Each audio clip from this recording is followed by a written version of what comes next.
نوح علیہ السلام نے اس کو 100 سال میں تیار کیا۔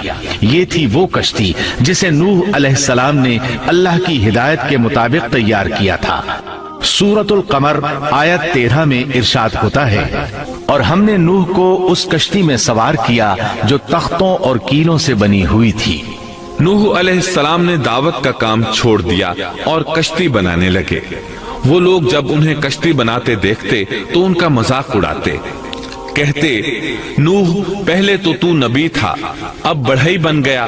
مزید کہتے یہ کیسا مجنون ہے کہ پہاڑ پر کشتی بنا رہا ہے، تعجب ہے اس پر۔ اللہ نے ان کافروں کے مذاق کا ذکر سورہ ہود آیات 38 اور 39 میں کیا ہے۔ نوح کشتی بنانے لگے، اس کی قوم کی جو جماعت اس کے پاس سے گزرتی وہ اس کا مذاق اڑاتی۔ وہ کہتے اگر تم ہمارا مذاق اڑاتے ہو تو ہم بھی تم پر ایک دن ہنسیں گے جیسے تم مسخرہ پن کر رہے ہو۔ تمہیں بہت جلد معلوم ہو جائے گا کہ کس پر عذاب آتا ہے، جو اسے رسوا کرے اور اس پر ہمیشہ کا عذاب اتر آئے۔ اس کشتی کا حلیہ ابن عباس رضی اللہ عنہما سے ایک روایت میں یوں آیا ہے۔ وہ بیان کرتے ہیں کہ نوح علیہ السلام نے پہاڑ پر ایک کشتی تیار کی اور اسے تارکول سے لت پت کیا۔ اسی وقت سے تارکول کا ظہور ہوا۔ اس کشتی کا طول 300 گز، اونچائی 30 گز اور عرض 50 گز تھا۔ ایک اندازے کے مطابق اس کا طول 1 کلومیٹر سے زیادہ تھا اور اس کی بلندی اور گہرائی کے بارے میں کہا گیا ہے کہ 30 ہاتھ تھی، اور یہ کشتی عام کشتیوں کی طرح اوپر سے کھلی ہوئی نہیں تھی، بلکہ جس طرح اس کو نیچے سے بند کیا گیا تھا اسی طرح اوپر سے بھی بند کیا گیا تھا، تاکہ اوپر سے جو بارش برسے وہ انہیں نقصان نہ دے، اور جس طرح نیچے والے غرق ہونے سے محفوظ رہیں اسی طرح اوپر والے بھی محفوظ رہیں۔ گویا وہ ایک گیند کی مانند تھی۔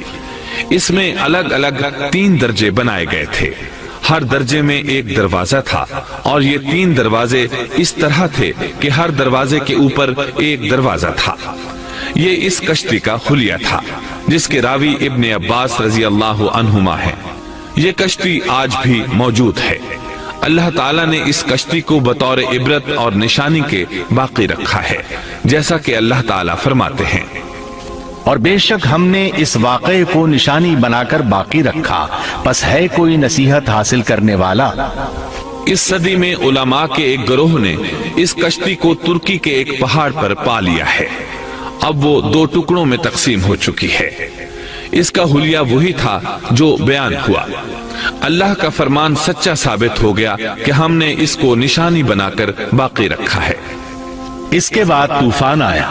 اللہ تعالیٰ نے نوح علیہ السلام کو اس طوفان کے ظہور کی ایک نشانی اور علامت بتلائی تھی۔ نوح علیہ السلام کے گھر میں ایک تنور تھا۔ اللہ نے فرمایا جب یہ تنور جوش مارنے لگے اور پانی اس سے ابلنے لگے تو سمجھ لینا اللہ کا وعدہ آ گیا۔ چنانچہ اس وقت مومنوں کو اور اپنے اہل و عیال کو اور زمین پر بسنے والے تمام جانوروں کا جوڑا جوڑا اس کشتی میں سوار کر لینا۔ تنور سے کیا مراد ہے، اس کے متعلق مفسرین میں اختلاف ہے۔ بعض کہتے ہیں کہ اس سے مراد ایک چشمہ ہے جو زمین سے نکلتا ہے، لیکن راجح روایات کے مطابق اس سے مراد معروف تنور ہے جس میں آگ جلا کر روٹیاں پکائی جاتی ہیں۔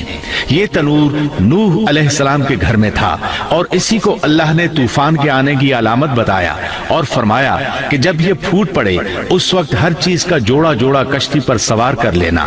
اللہ تعالیٰ سورہ ہود آیت 40 میں فرماتے ہیں، یہاں تک کہ جب ہمارا حکم آ پہنچا اور تنور ابلنے لگا، ہم نے کہا اس کشتی میں ہر قسم کے جوڑے دوہرے سوار کر لے، اور اپنے گھر کے لوگوں کو بھی سوائے ان کے جن پر پہلے سے بات پڑ چکی ہے، اور سب ایمان والوں کو بھی۔ اس کے ساتھ ایمان لانے والے بہت ہی کم تھے۔ کشتی میں سوار ہونے والوں کی تعداد 80 بتائی جاتی ہے۔ چنانچہ جب تنور جوش مارنے لگا تو نوح علیہ السلام کشتی میں سوار ہو گئے۔ کشتی ان کی بستی میں لوگوں سے دور پہاڑ پر تھی۔ اللہ کی قدرت کہ تمام قسم کے جانور بھی کشتی کے پاس آ گئے۔